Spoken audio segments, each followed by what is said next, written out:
All right, so if you will, open your Bibles to Judges chapter 3. Judges chapter 3. Now my plan is that we get to verse 11, at least tonight. I won't make any promises, but I'm hoping to get to at least verse 11. So we're in Judges chapter 3.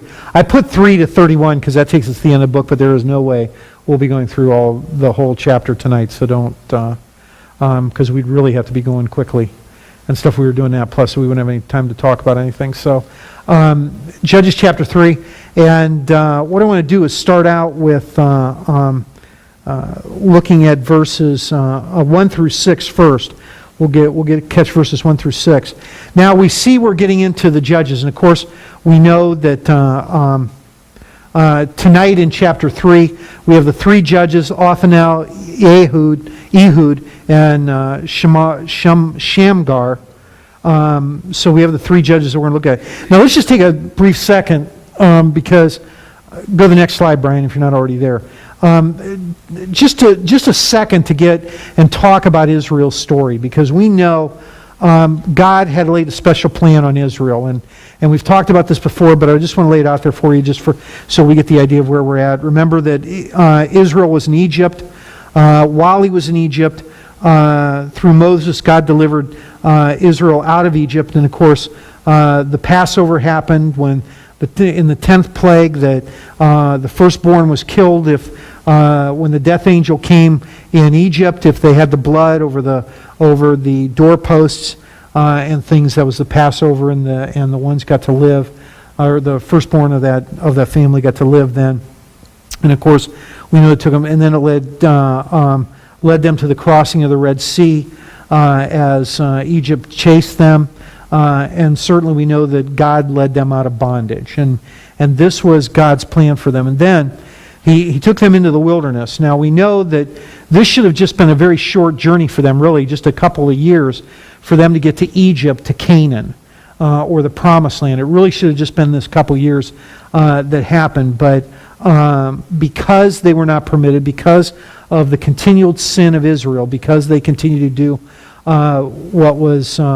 because they were grumbling and whining and complaining, they were told that, listen, you're not going to get to the Promised Land for a number of years. And of course, we know that was 40 years later that they got it. And of course, even Moses at that time, or the only two that out of that was really allowed to enter the Promised Land was Caleb and Joshua, because remember, they were the only two that out of the 12 spies that were sent in to spy out the Promised Land, they were the only two that came back with a good report saying, hey, God is with us, He can take care of us, He'll take the land.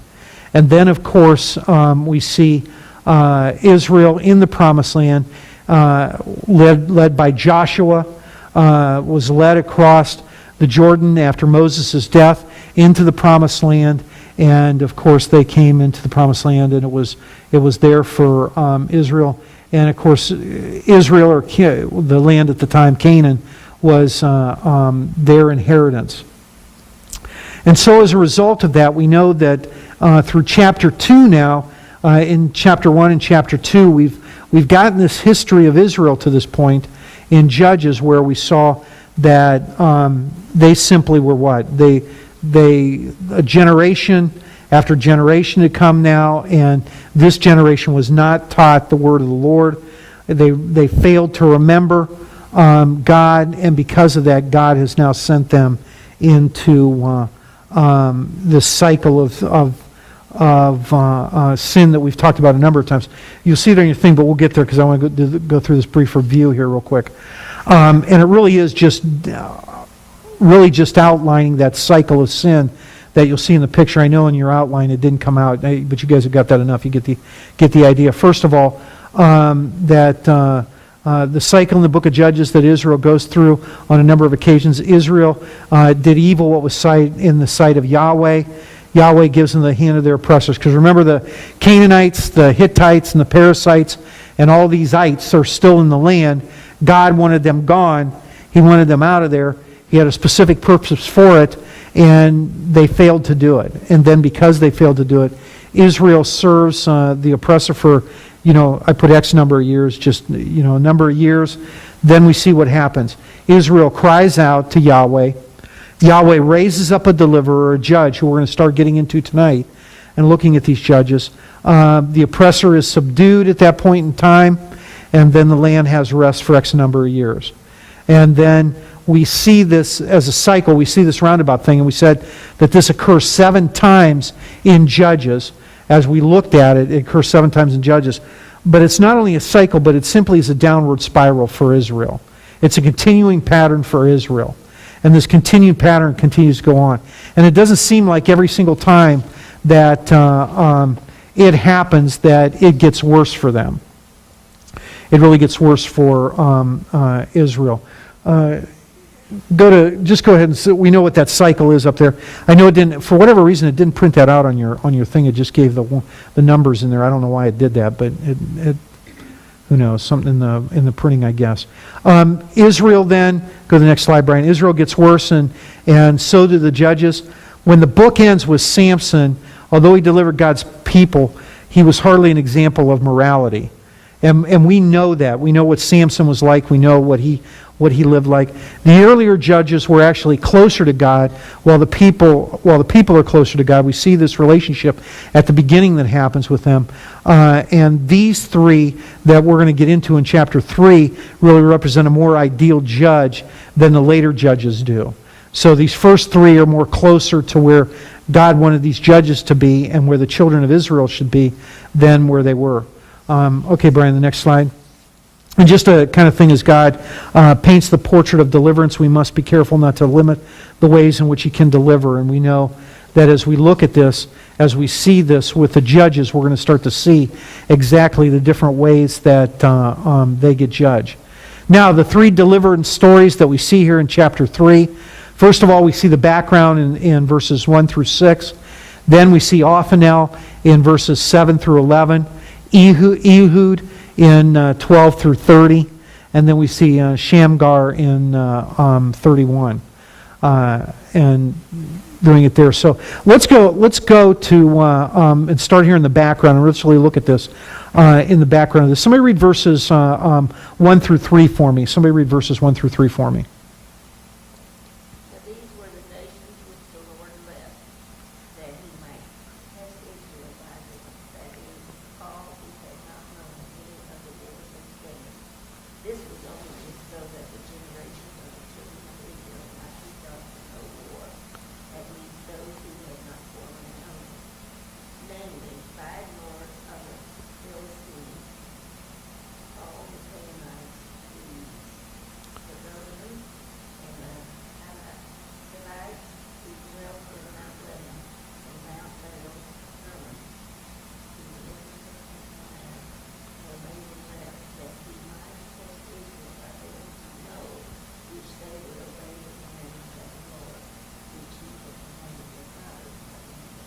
Okay, that's good, Shirley. Thank you.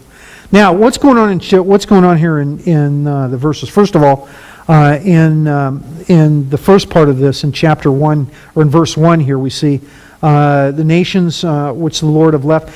And why did He leave them there? Why did He leave these nations there? We should remember this not only because we know that He did this from both chapter 1 and chapter 2. He mentions this, but why, Greg? He left them there to do 2 things. One, teach them war, how to wage a war, because they'd have to. Yeah. And the other one is to punish them with it. Okay, all right. To be what? What did it say in the other passages? I don't have it with me here. I should have put it out. But in the other passages it said what? Because you failed to follow my commands, because you failed to do what I said you're to do, what happens here? He says, I'm leaving them there for you, to be a thorn in your side, to be constantly there, that you're battling with them all the time. And we think of this, particularly when we get down here into verse 1 here, as we look at this, that He might test Israel by them, that is all who had not known any of the wars in Canaan. So this generation didn't know anything about the wars, didn't have any clue about the wars, might have heard rumblings about stuff, but didn't have any idea about it. And so as a result, He left them there essentially for punishment of this generation. Now, what Greg said here is in verse 2, this was only so this generation, the children of Israel, might be taught to know war, at least those who had not formally known it, and stuff. And we think, boy, that's kind of bad. You want the children of Israel to know war. But they've got to understand this is going to be an ongoing battle for them. God understands that this is going to be an ongoing thing for them. And because it's going to be an ongoing thing for them, they need to know how to war. We might think, well, why, I don't know so much anymore, but it used to be, why are you taking your kids to karate, and all that kind of stuff, and that kind of thing, and people get on people for it. Why are you doing that? I want my kid to be able to defend himself, to protect himself. The same kind of thing here goes for Israel. He wants them to be able to protect themselves from these things that are going to happen. Now, he knows what's going to happen. We know that he's sovereign and control. He knows exactly what's going to go on here. So he needs them to be ready to do his battle for them when he calls upon them to do it, because he knows eventually he's going to raise certain people up. He's going to raise these ones up to come to them and deliver them out of it. Now look at verse 3.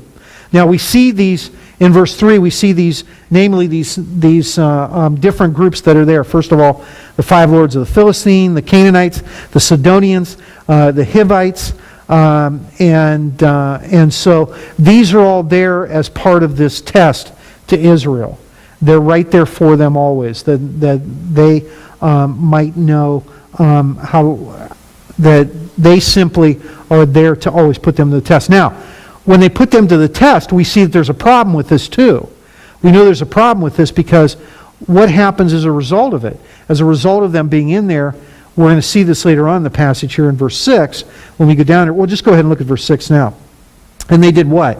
And they took their daughters to be their wives and gave their daughters to their sons, and they served their gods. And again, we've mentioned this several times already too, that what? That because of this, because God wanted these all driven out, this was the whole purpose of driving out everybody out of Canaan, so that they didn't what? So that they weren't intermarrying.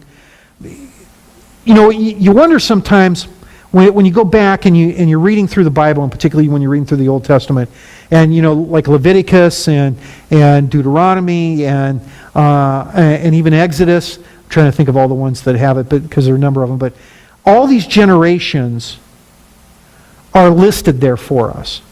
We see one tribe after another listed, and its lineage and all of that going on, and you think, well, why did God do that? Why do we even have to know all this stuff? And of course, what's God trying to show us in the Old Testament? He's trying to protect that lineage from what? From the beginning to what? To Jesus. He's trying to protect that lineage. So that lineage was important to God. Why? You remember last year at Christmas, we went through the genealogy of Christ. We went through that whole listing in Matthew chapter 1, and we see the importance of lineage because it establishes how the Messiah was going to come, and it lays all that out for us. So lineage is important to God. And so this is important to God from the standpoint of what? That when they intermarry, they do what? They interrupt that lineage.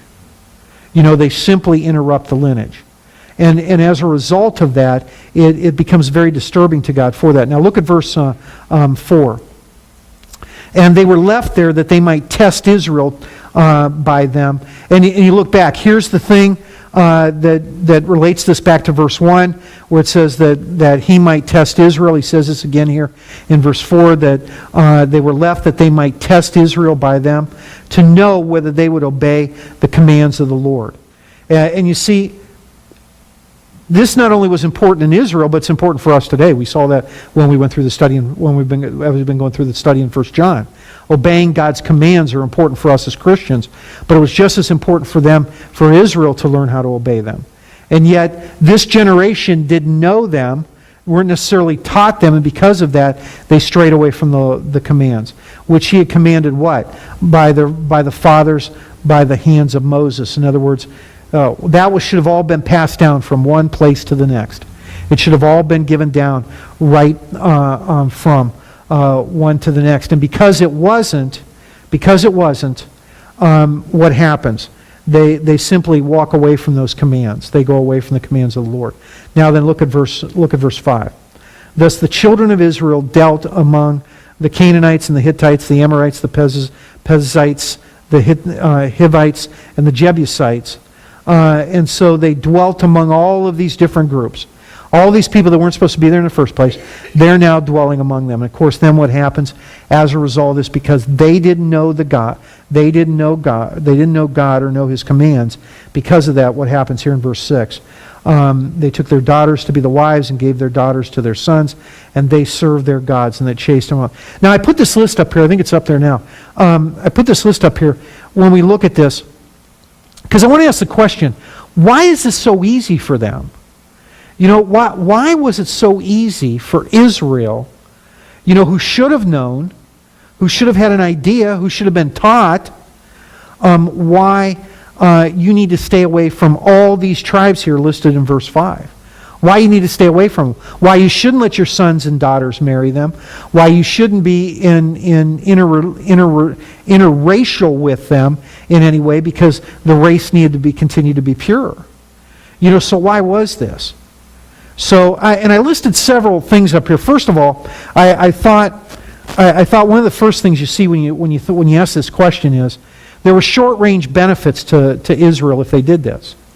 You see, there was certainly going to be peace with these guys. They didn't have to worry about fighting with them for a little bit. They didn't have to worry about these kind of things because what? Because now we're intermarrying with them. Okay, so chasing after this other religious system for them, once they intermarry with them, chasing after that religious system has really short-term benefits for them. You see, it allows them to be, you know, at this peace, if you will, even though they're really not at peace, that they're at peace with this group because they're at this point with them. The other thing here the second thing I put down here is self-gratification immediately. You know, again, they get gratified right away. They don't have to worry about anything with these guys. All the benefits are right here before us because we're partnering with these guys. Everything's okay, and so there's self-gratification immediately. You know, there's nothing else we have to worry about. Okay, and we know that the cults that they served, the cults that they were involved with, particularly, and I'm not going to remember which one, I think it was the Canaanites, particularly the Canaanites, and of course the sensuality was approved of, and so it gave them license essentially to do anything they wanted to do. You know, the cult prostitutes and all this kind of thing, it gave them this license to do anything. And what else did this do? It took them into this idea, number 4 here, this low ethical standard that was tolerated. You know, when the standard is low and everything is being tolerated, it's easy for us to say, well, you know what, we might as well jump on board from that because everybody else is doing it. You see? Now, as Christians, we shouldn't be doing that. And we see the tolerance of the world today because the definition of tolerance today is much different than when I was growing up. You know, when I was growing up, tolerance didn't mean the same thing it means today. You know?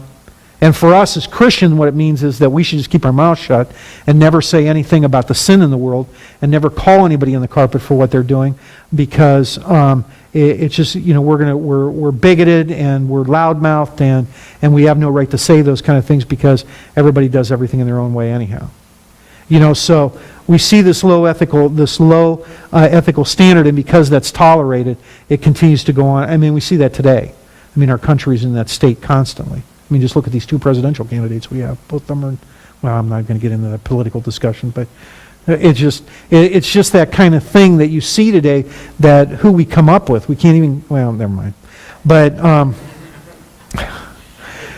well, it is terrible. But, you know, and then you look at number 5 here, other sins are approved. It's easy for us to stamp a mark and approve other people's sins. You know, when we're in a religious system and we're intermarrying with this religious system then that says, listen, anything's approved, anything goes, everything's all right, it's easy for us to approve those things pretty quickly. And it becomes easy for us to do that because everything's okay then. And then number 6, because of all these things happening, what happens to us? Visibly idol worshiping is okay then. You see, doing that is okay. What got Solomon in so much trouble? Because he never tore down the high places. You see, that's what got Solomon in trouble. You know, well, not only his problem with women, but his because what happened? He all these other concubines, these wives, all these wives and everything that he had, what happens to him?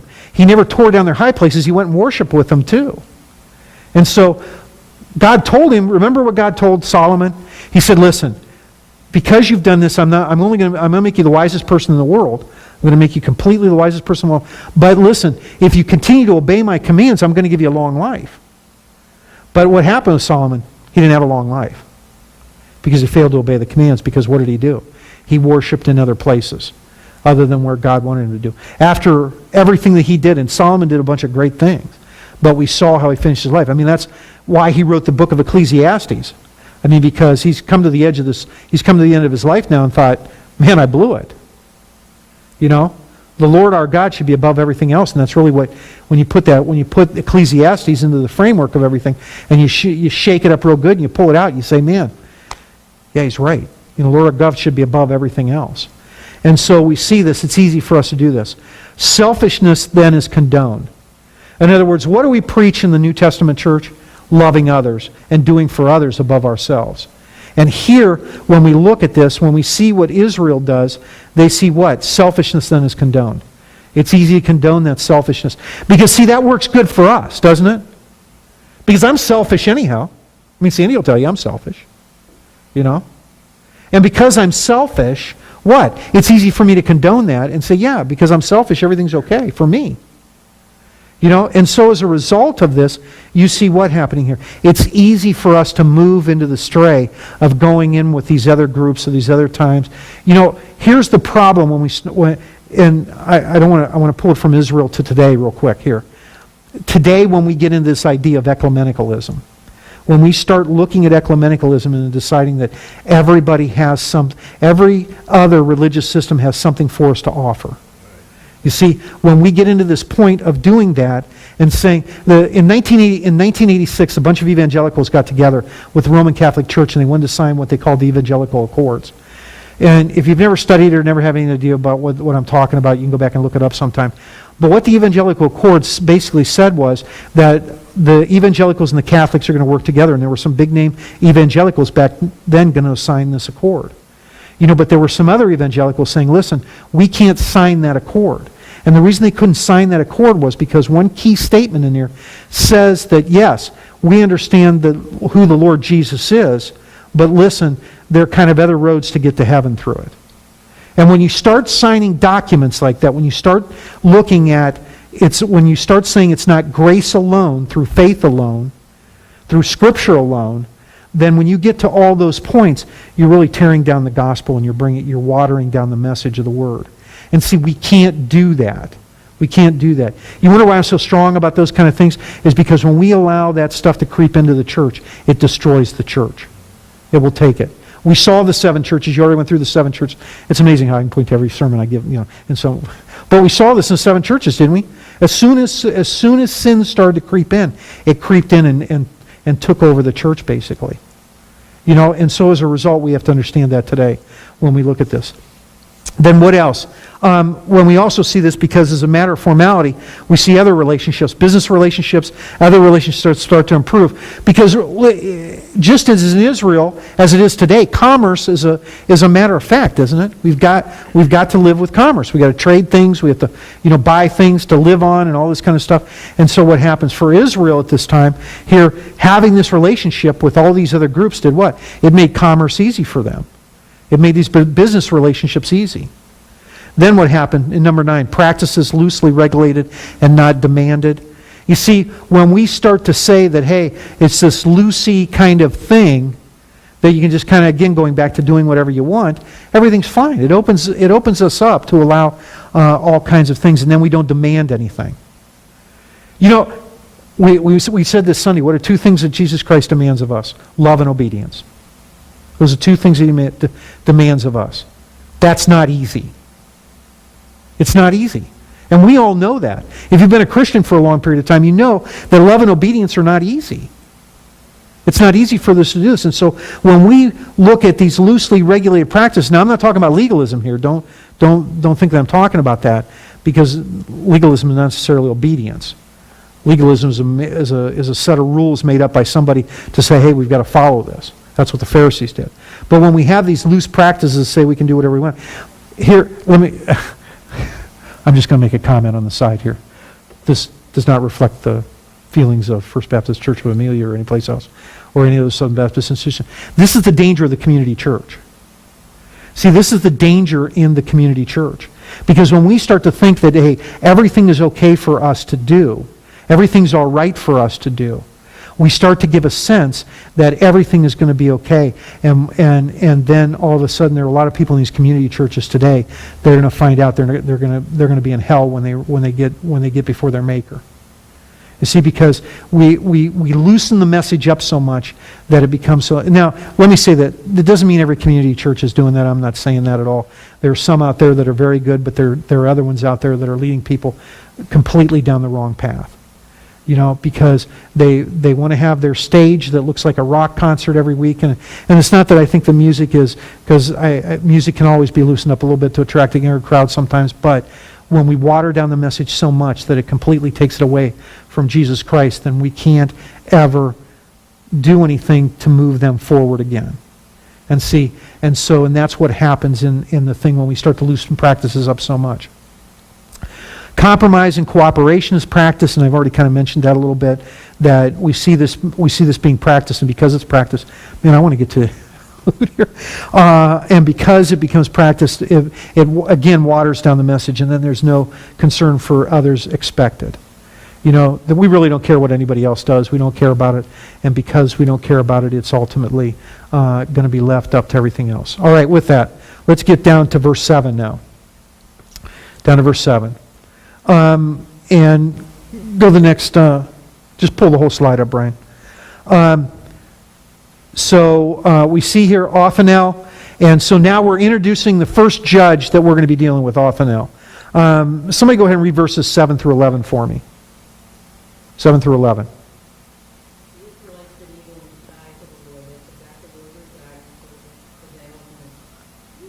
Ashtaroths.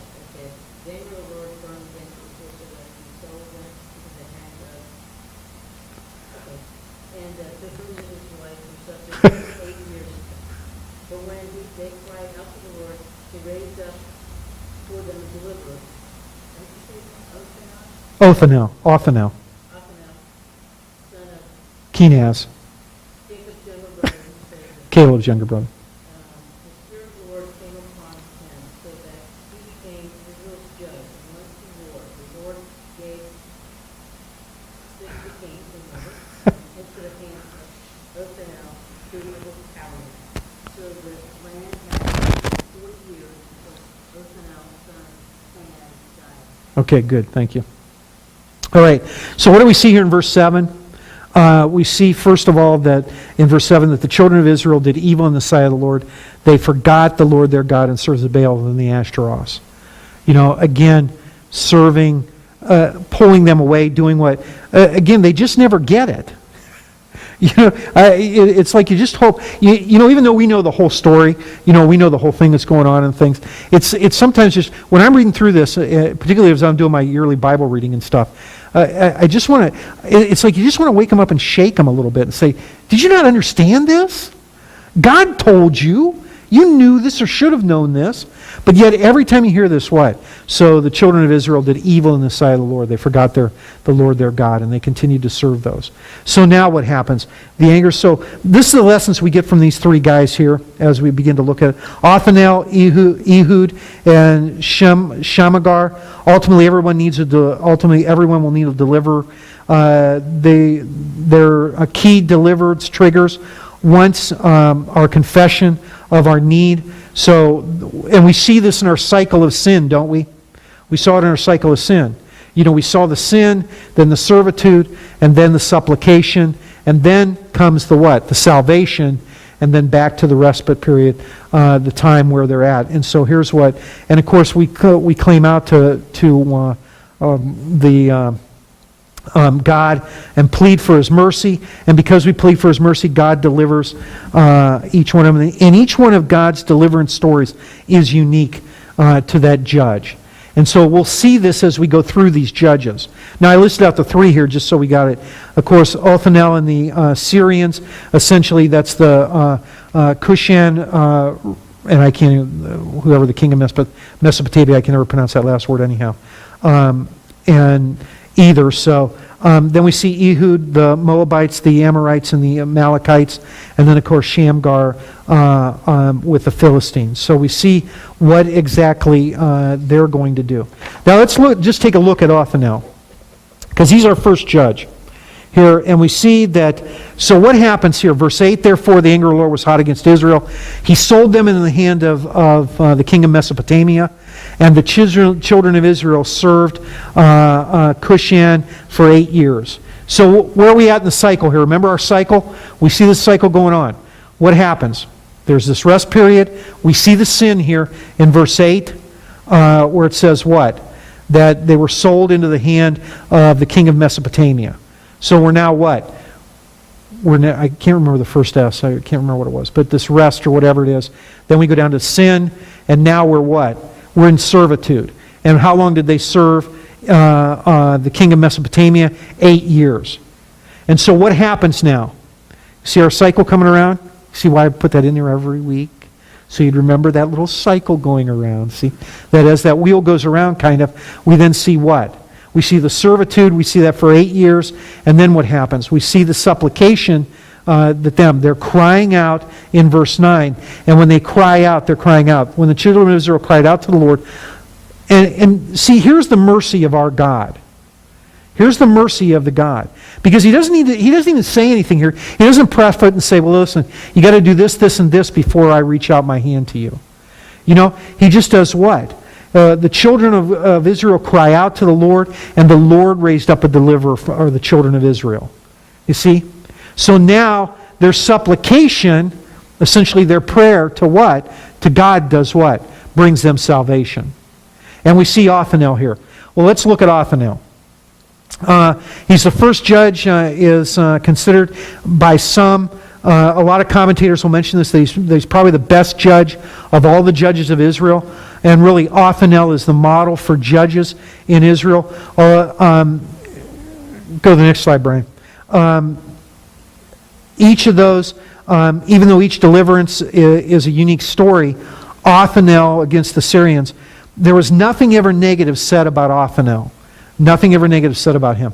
And there was no doubt, no immorality, no deception in his victory. In other words, everything that he did was right in the sight of the Lord. You know, and a lot of times we think, well, there's not much of a storyline for us. You know, where's the excitement? You know, I think it's Ehud that pushes the thing in there, you know. He's got to lie to deceive to get into the king. He's left-handed instead of right-handed. And isn't that who that is? Isn't it Ehud that does that? You know, so all this kind of deception and everything that we want to read in a good plot line and everything. Well, this Othniel's story is kind of boring for the most part. You know, but we know that God uses what? Uses boring people. And we see here what Othniel did. He did just as he was asked to do and didn't make a big fanfare out of it. We know that with Othniel because what happens? Othniel, the son of Kenaz, Caleb's younger brother, and the Spirit of the Lord came upon him and he judged Israel. And so what did he do? Because now, in going back to verse 1, what happened? Or verse 2 in here, Israel now was prepared for war. They delivered up a judge to bring the salvation to Israel. And because of that, Othniel went out to war, and he delivered them from the hand of the king of Mesopotamia. And so they prevailed over that land. And apparently, after that, kind of Othniel just went about a business and accomplished and did what God wanted him to do. And because of that, what happens now? We see that Israel now, for 40 years now, has what? Has rest. You see? And we see that happening then, that Israel now has rest for 40 years. And they're going to do it. And then Othniel's, God's deliverance takes surprising forms. Othniel's way was kind of expected, the way that it was done. There wasn't anything unique about it other than just going and waging war against them. But God had give them into the hand of Othniel.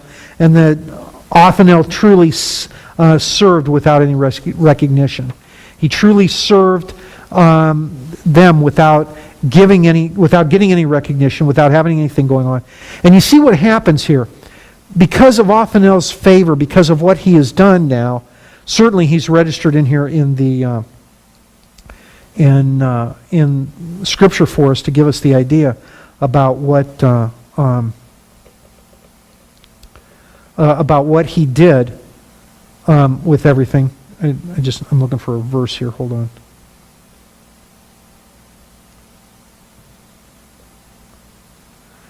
Go back to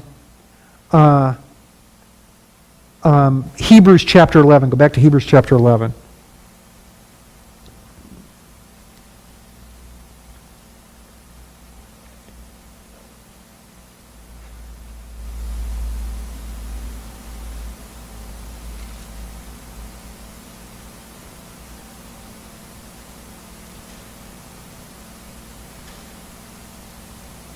Now, go down with me, if you will, to verse 32, because now we know in Hebrews chapter 11, that's the faith chapter, or the essentially the Hall of Fame of faith for us. And it's not that Othniel is mentioned here, but in reality, he is mentioned here in a certain way. He's not brought out. But let's look at verse 32. And what more shall I say? Now, remember, the writer of Hebrews has already given us all these other people that have done all these things by faith, who've done all these great things by faith. Abraham and Moses and Noah and blah, all the way down through to verse 32 where we're at now and stuff. And so, what more shall I say? For the time would fail me to tell of Gideon and Barak and Samson and Jephthah, also of David and Samuel and the prophets, who, though face subdued kingdom, work righteousness, obtain promises, stop the mouths of lions, quench the violence of fire, escape the edge of the sword, out of weakness were made strong, became valiant in battle, turned to flight of the armies of the aliens. Women received their dead and raised others. Others were tortured, not accepting deliverance that they might obtain a better resurrection. Still others had the trial of mocking and scourgings, yes, the chains of imprisonment.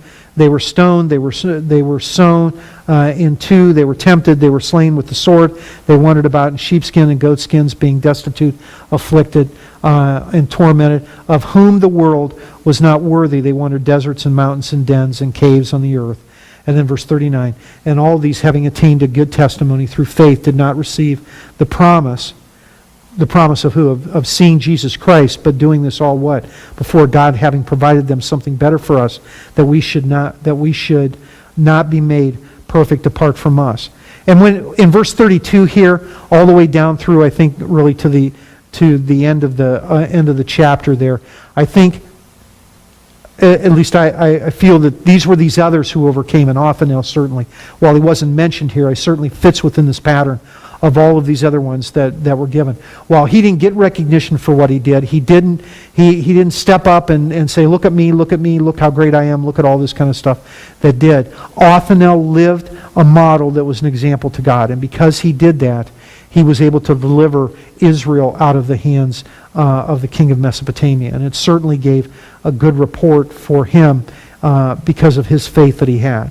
And it's because the Lord came upon him and led him to that point. Okay, next week, we'll get into Ehud, and we'll talk about him. I don't know if we'll get through two of them. We might. I doubt it, but we'll try. But we'll get at least through Ehud next week. I'll just have to see how the verses square out and everything.